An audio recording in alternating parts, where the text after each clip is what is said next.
Good afternoon, everyone. This is Joe Meloche, Superintendent of Cherry Hill Public Schools. Welcome to Online Lunch with the Superintendent. Thank you for taking some time with us today. Oh, this is Joe Meloche. I'm listening to myself in the background. I apologize. Welcome to Wow. It's a disturbing piece. I can talk and hear myself in the background. I apologize for that. It's my pleasure to welcome all of you to our Online Lunch with the Superintendent. This is our final one for the 2016-2017 academic year. And I'm very excited to welcome a very special guest with me today. This is Ms. Violeta Katsikis, and she is one of our curriculum supervisors. Ms. Katsikis oversees and directs the curriculum for English language arts. And I asked her to join us today to talk about one of my favorite topics of every year, summer reading. So Ms. Katsikis, thank you for joining me. Thank you for being here. So start us out a little bit. We're getting ready because it's June 2nd. There's only a couple of weeks of school left, but there's some things we want the kids to work on during the summer. So tell us about summer reading. Absolutely. So we've made some changes to summer reading this year, and we're very excited from the changes. We've already gotten some positive feedback from students and from parents. To take you a little bit of steps through the process, we looked at summer reading across various districts, both locally and through our district factor group, and looked at what the trends are, what the research recommends, and we decided to incorporate some student choice at the high school level. We met with teachers, we met with students from both East and West, administrators formed a committee, brought some new text to the C&I committee, and then the final approval to the Board of Ed. So we are very excited to release our new summer reading for the year. So that process, that's a lot. It is a lot. So how long did that take? We started in January. Wow. So And we finished the end of May. In the end of May. So during the course of those 4.5, 5 months is when you did those revisions. Yeah. Because this isn't the first year for summer reading. It is not. Right? How long have you had summer reading? Do you have any idea? I remember summer reading when I was a student in Cherry Hill. And there was summer reading when I was a student in Cherry Hill, which was even much longer ago. If I could take an opportunity to start to explain some of the changes, we were very specific in including the purpose of summer reading this year, both in our 6th through 8th and through our 9th through 12th. So we have multiple layers of why we incorporate summer reading, including I would start with a practice of the skills and strategies that the students learned throughout the year, to incorporate that over the summer, to provide an opportunity for students to read texts that tie into the themes that they will study throughout the year, but most importantly, to get text into the students' hands and provide them the choice of engaging in enjoyable, thought-provoking books. So I brought some of the books to share with you today as well. You look like you brought a lot of the books to share with us. I brought all of the books, just in case. You brought all the books. Excellent. So I wanted to share some of the titles. In 6th grade, we added a new title this year, which is called The City of Ember. It is a very exciting book. It is not a new title. It's a popular title as part of a series. And we wanted to incorporate it because series typically, students, once they read the first book in the series, they're encouraged to read multiple books in the series. So we hope that turns the students on into the lives of this dystopian novel. This is one of our 6th grade texts, including some others called Flipped, Inside Out and Back Again, Hidden Talents, which has been always a popular title, and Savvy. So these are our 6th grade titles, all incorporating around the theme of self-discovery, really understanding the qualities about oneself and uncovering what those qualities are about a person. Ms. Katsikis, I've read all of these. I've not read City of Ember yet, so I have to catch up on that. Highly recommended. But I've read these. That's our new title for the year. Do the 6th grade kids have to read all 5 of these books? So we ask students to read one of the texts at minimum. However, we have multiple students who have already said that they have read, talking with high school students and middle school students, that they read all of the books. And the assignment for 6th grade is very similar, is identical, I would say, to the assignment for 7th and 8th grade. What the students actually complete, and this is the summer reading form, is a double entry journal. So what they're looking for is evidence of the theme in the text, and then they'll include a page number and then the explanation or the reasoning behind it. So it's the textual evidence and the explanation behind it. So it's a double entry journal, which students are familiar with because they do it in the classroom. So 6th, 7th, and 8th graders do a double entry journal. Ms. Katsikis, when will the current 5th graders, rising 6th graders, current 6th and 7th graders, when will they get these assignments? Will they get these in school? Absolutely. So every student will receive a hard copy of their summer reading in their classroom from their English teachers. The 5th grade students we'll have presentations as well as the 6th, 7th, and 8th going forth. We've already had the librarians from the Cherry Hill Public School, which we're so grateful they came to join us. From the public library. From the public library, I'm sorry. The media specialists, the literacy coaches, and the English teachers at all the levels are presenting this to the students. I always love to say that summer reading starts in the classroom and it ends in the classroom. So it starts with us here with the teachers and the students and ends with us in September. So the reading can be done in the summer at home, but really the guidance and the clear expectations is set here. So it's all physically introduced to the kids Yes. before they leave to go on summer break. Absolutely. Wow, great.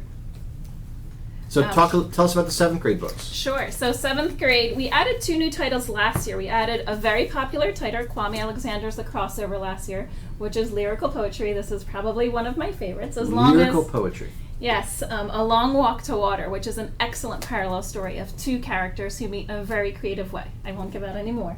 So these are the 2 titles we added last year. We had lots of positive feedback for both, for 7th grade, focusing around the theme of life's journeys. And these were both Newbery Award winners? Yes. Oh, or the author was a Newbery for her other book? For her previous book. Wow. The Island on Bird Street, The Dreamer, by Pang Munoz Ryan. Yes. And The Alchemist, another very popular book. Oh. Those are our 7th grade titles. These are the 7th grade titles. I have not yet read A Long Walk to Water. It is excellent. Because the ending it is a touching ending. Excellent. Ms. Katsikis, should parents, family members, can they also read these books? Would it be appropriate for adults to be reading these? Absolutely. If you do read the text along with your child, the discussions that can ensue after are, I would say, life-changing for A Long Walk to Water. Wow. I actually listened to the audio version of A Long Walk to Water and finished it within the week. And I had my niece listen along with me out of chance. She happened to be with me, and she read the book afterwards, even though she's not in 7th grade, so she'll have to select another. Nice. How about 8th grade? 8th grade. So again, we added 2 new titles last year in 8th grade. We added Bomb, The Race to Build and Steal the World's Most Dangerous Weapon, which is about the atomic bomb. Again, an excellent text. This is a really good read. It is excellent. And this is fiction, or this is nonfiction? It's historical fiction. Historical fiction. Nice.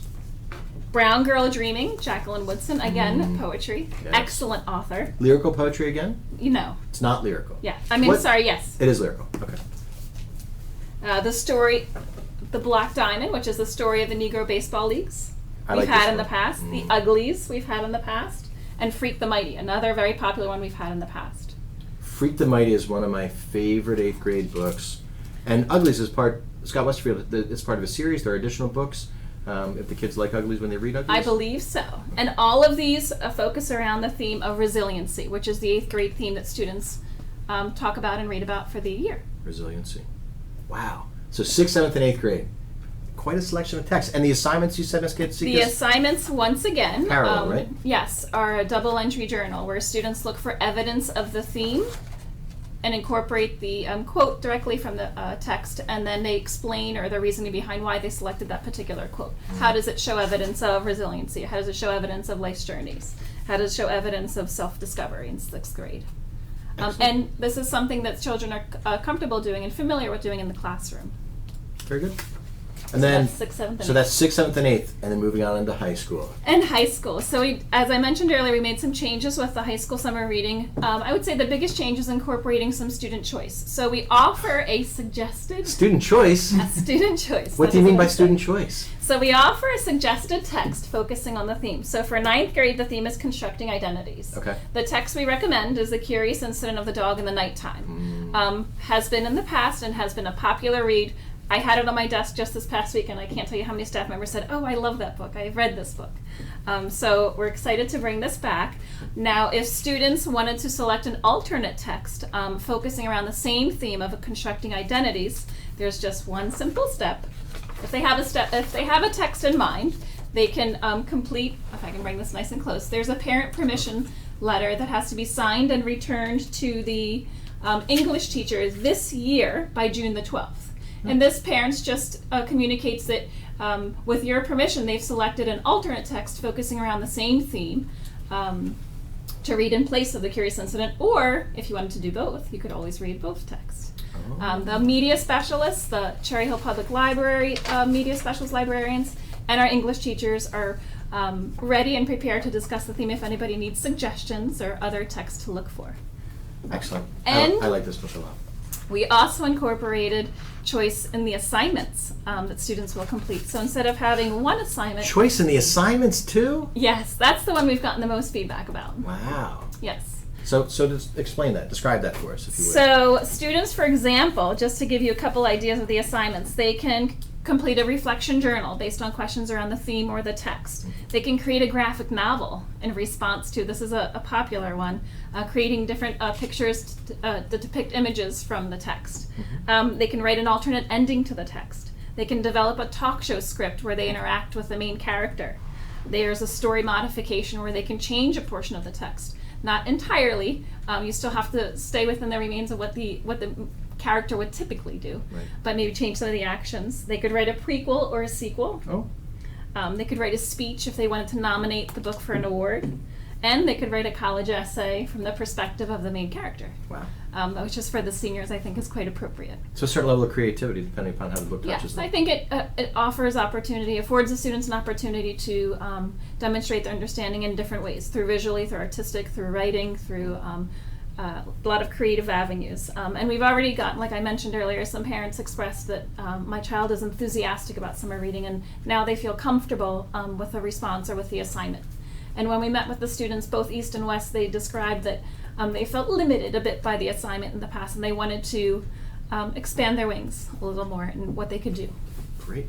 So the freshman book, so ninth graders are all encouraged Absolutely. to read. This is the recommended book, Curious Yes. Incident of the Dog in the Nighttime, which was also a Tony Award-winning play. And what else do you have for freshmen? You have a second book out there? The honors students in the freshman level, freshman students also will be reading Dickens' Great Expectations, a classic. It is a classic. And again, there are choices of assignments for Great Expectations. Ms. Katsikis, do the honors kids, is this a choice? Can they choose a different book, or are they all the honors kids? This one is not a choice. They have a choice with their first book, so they're still afforded a choice, but they have an additional book for their honors expectations. So every student has a choice. I'm a huge Dickens fan. Is this one that you would encourage? I would also encourage parents to pick up Great Expectations if they have not read it in a while, or even if they have, as a companion piece to discuss with the kids as they go through. Absolutely. Right? Nice.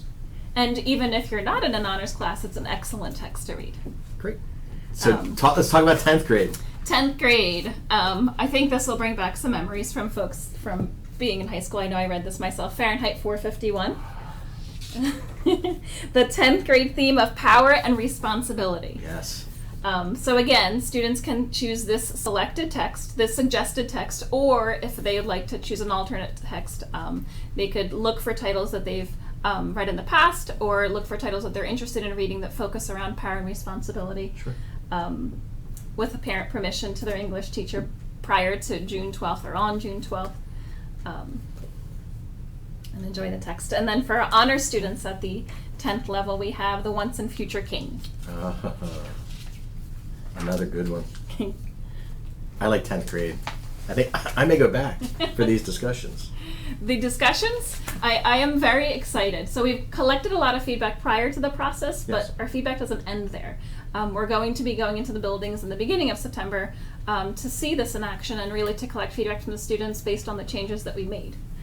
So we are thrilled to hear how it goes. So we took some feedback, you asked the questions, you got feedback, you adjusted what the assignment was to a certain Absolutely. extent, and you're going to follow up afterwards to Yes, see it's a cycle. a continuous So cycle of improvement? Continuous cycle of improvement. Oh, Ms. continuous Katsikis, cycle I of love that collecting expression. feedback. Nice. Let's talk about the juniors, rising juniors, 11th grade. So our juniors are studying The American Dream. The American Dream. So all students will read The Bean Trees, which was when we met with a lot of the students, we asked what their favorite texts were. This definitely came up as one of the favorite texts. Sure. As what did some others that I'll share.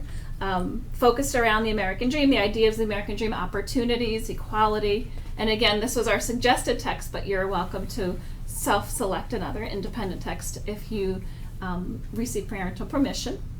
And Barbara King-Salva has a number of other texts as well. If you like this text, there's lots of other stuff to pick up. By the author, absolutely. Yes. So again, books that are in series can open you up to multiple books within that series, but also the author.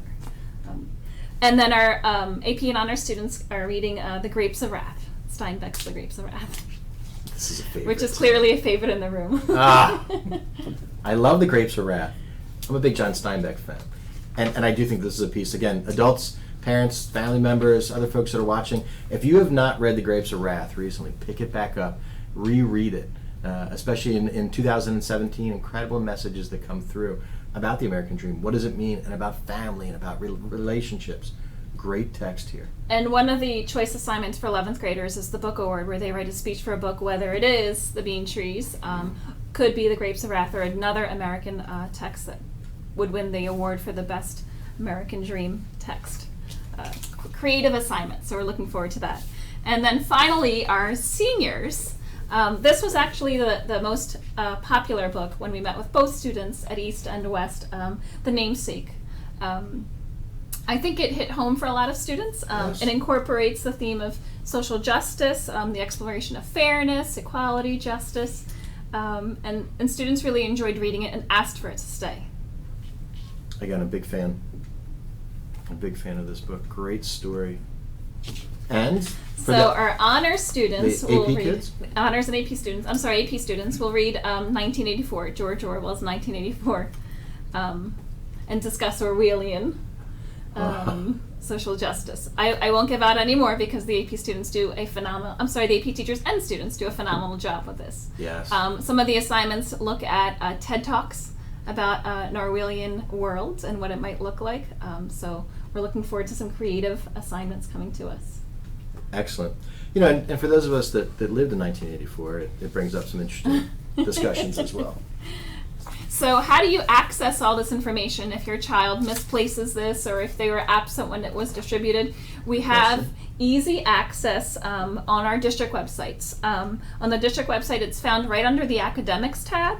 On all the school websites in the elementary schools, it's under the parent information tab, summer reading, and in the middle school and high school, it's also on our academics tab. We also have the information available on our district Facebook page and our Twitter, which will be updated and posted multiple times. There's hard copies available in all of the schools in the main office if you need to pick up an extra copy over the summer. If you got some sand or beach or salt water on any of your papers. There are also copies available here at our central administration office at the reception desk. So if you're in need of additional information or accessing this hard copy or electronic, we can certainly make it available to you in different ways. Great. Ms. Katsikis, just remind folks again, the purpose. Why do we do summer reading? Absolutely. So the purpose is trifold, I would say. Is one, to really practice the skills that the students work on throughout the year, and to introduce them to themes that they're going to explore in the following year. And most importantly, to motivate them and to have them read multiple texts, enjoyable texts that are thought-provoking, and to provide a student choice to increase motivation and participation in summer reading. That's great. Are children limited to just these books? Like if they finish their summer reading, can they pick up other texts? Absolutely. So all of the Cherry Hill Public Library has these texts assigned or allotted on the side. Our local bookstores, Barnes & Noble in Cherry Hill and Morristown and Marlton, we have a close relationship with them, and we let them know of the text, so there's easy accessibility if you want to borrow or purchase the book. Or school libraries have multiple copies of the text as well, so you can borrow it right from the school before the school year ends. The librarians are more than willing to help the students access. Excellent. Do you want to talk about anything that you're reading right now? What am I currently reading? So I finished the City of Ember for a C&I class, and we just picked up 4 new texts for our literacy coaches. 2 by Jennifer Saravallo, which are on conferring and their writing strategies, and 2 children's books. One is a Kwame Alexander follow-up. It's called Book. And the second one, I don't remember the title off my head. It's a picture book. That's all right. I'd have to check it.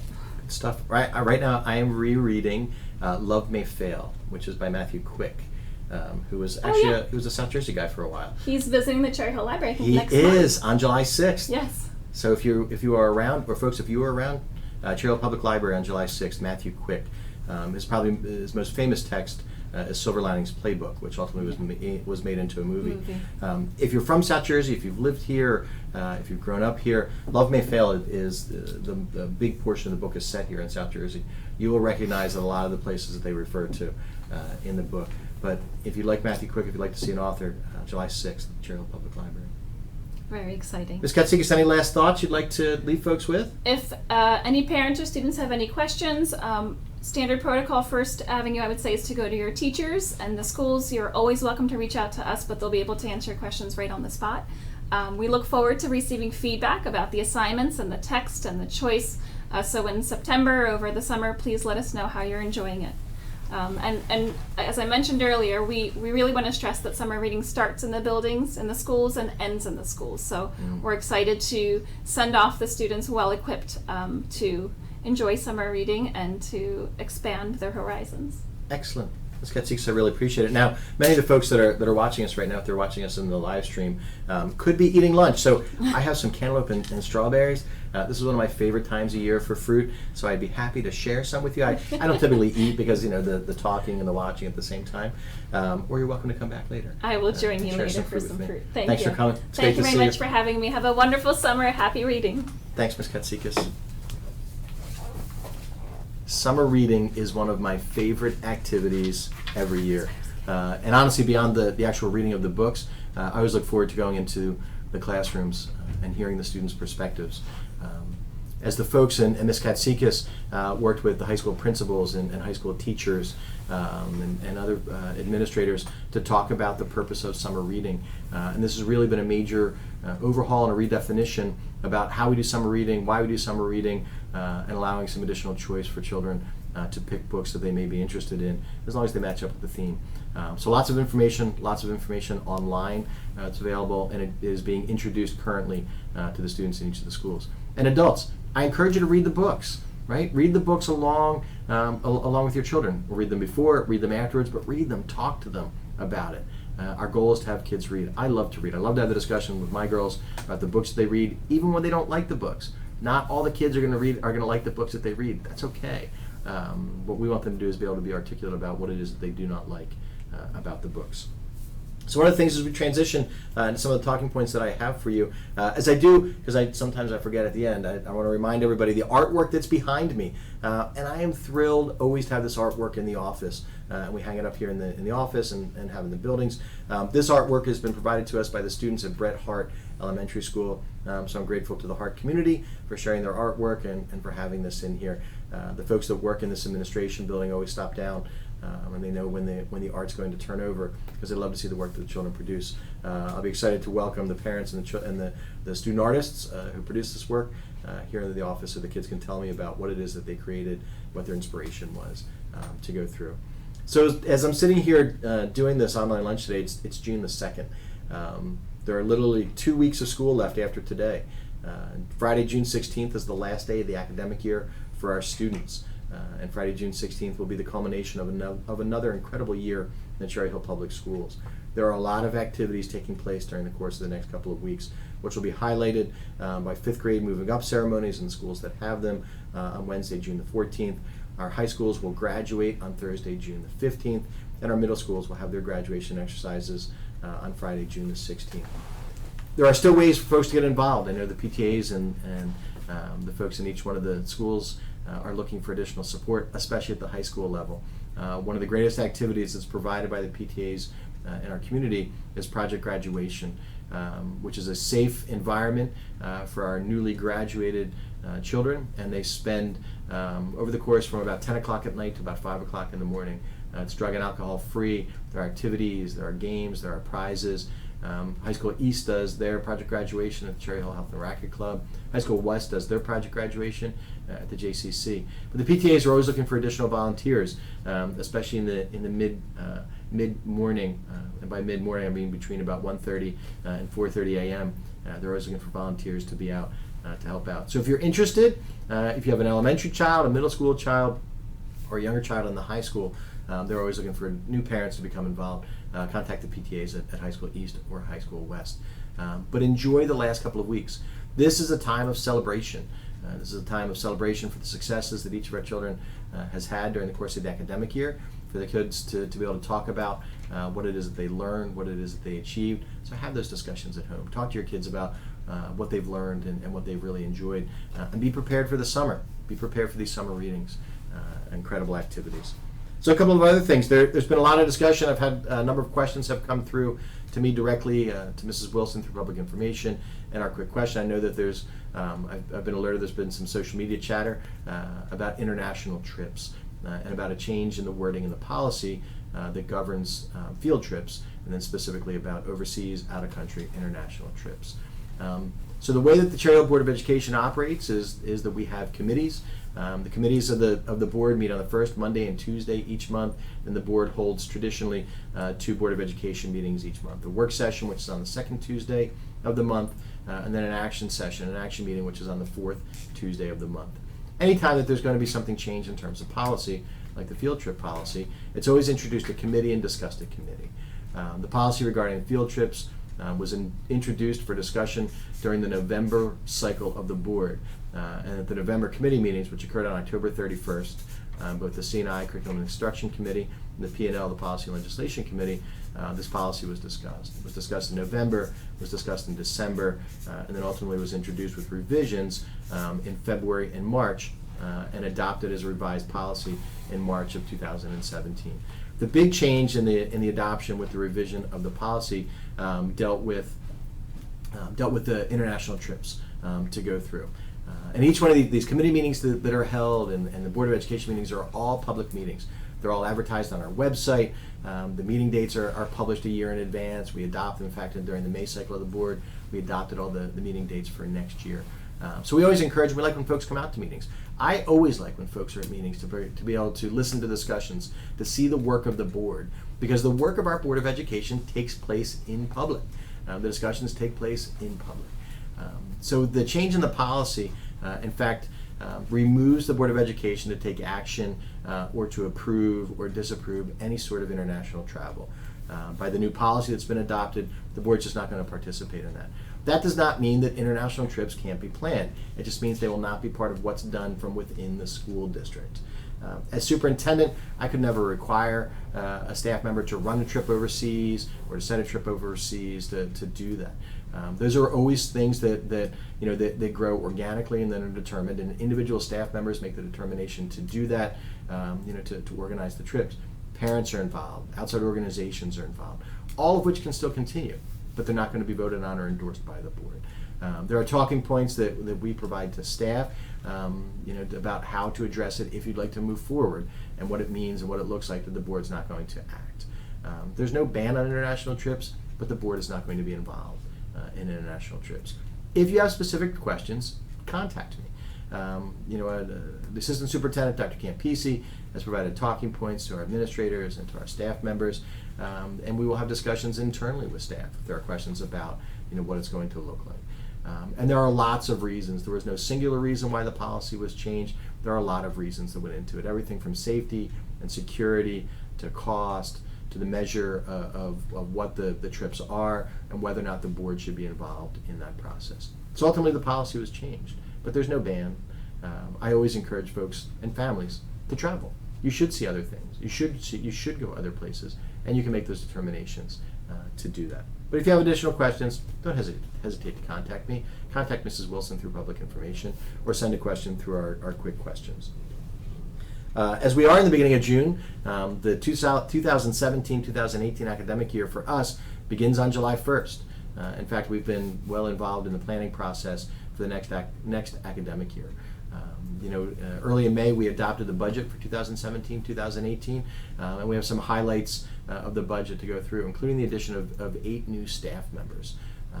And the addition of these staff members who work in a variety of positions across the district, ultimately to benefit the children and the educational experience that our kids have.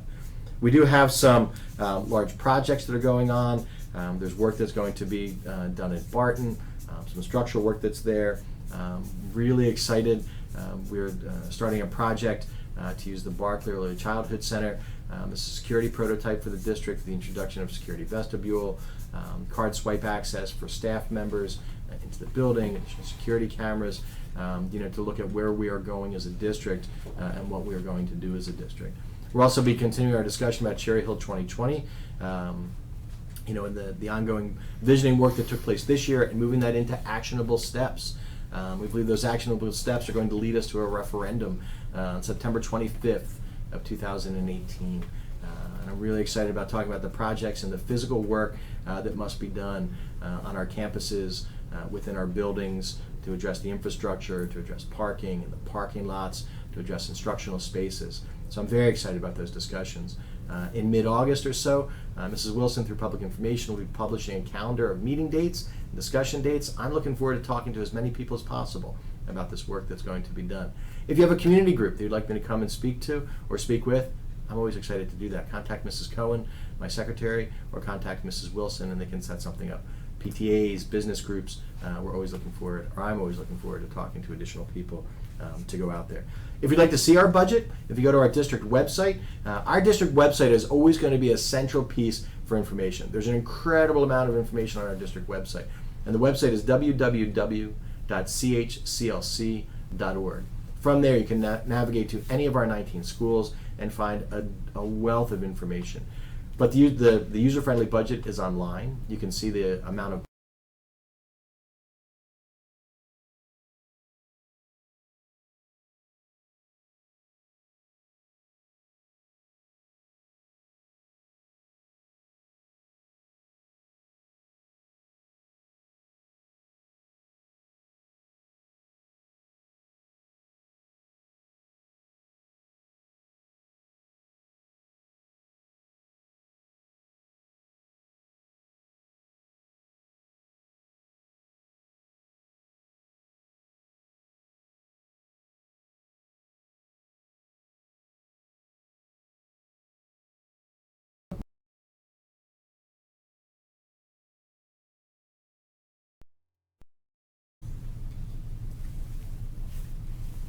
Hi folks, here we are with a little technical difficulty there, I apologize.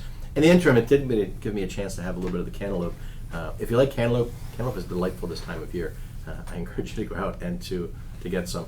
I was in the midst of talking about the budget and the information online. The user-friendly budget is online. Go through the website. There's also a specific button on our homepage that will link you to additional information about Cherry Hill 2020. The work that we've discussed and the work that we've done. That'll be the central place for that ongoing information about the work that's going to continue into next year, ultimately about the referendum that we will be going out for in September of 2018. Some end of the year, I talked a little about the end of the year events, the activities, and the things that are going on. One of the things I always want to encourage people is about safety and security around our schools, especially this time of year. There's a lot of energy, there's a lot of enthusiasm on our school campuses. So please, when you're out driving, or you're going someplace with your children, please be careful. Please be careful in pools, please be careful in summer activities as things are going on. Please also, if you're traveling during the summer, send us a postcard, let us know where you are. Let us know what you're doing. If your child's doing their summer reading in a unique spot, take a photo, send it in to Mrs. Wilson so that we can share it with folks as well. Our work as a school district continues throughout the course of the year. If you ever have questions during the summer, call your schools, call the building, call the central administration building. We can always respond. If you have questions about the academic year, our calendars for 2017-2018 and 2018-2019 are online. Our children will return to school on the Tuesday after Labor Day, which is Tuesday, September the 5th. So as you plan your calendars, Tuesday, September the 5th is the first day of school for students. And even though we're going to finish up 2 weeks from today, by the end of June, I'm going to be looking forward to the students to return. Thank you everyone who's been involved during the course of this year. Thank you for participating in our discussions. Again, the more parents, the more family, the more community members that we have that are involved in what we do as a school district, the more successful that we are and the more successful we're going to be. Have a great summer.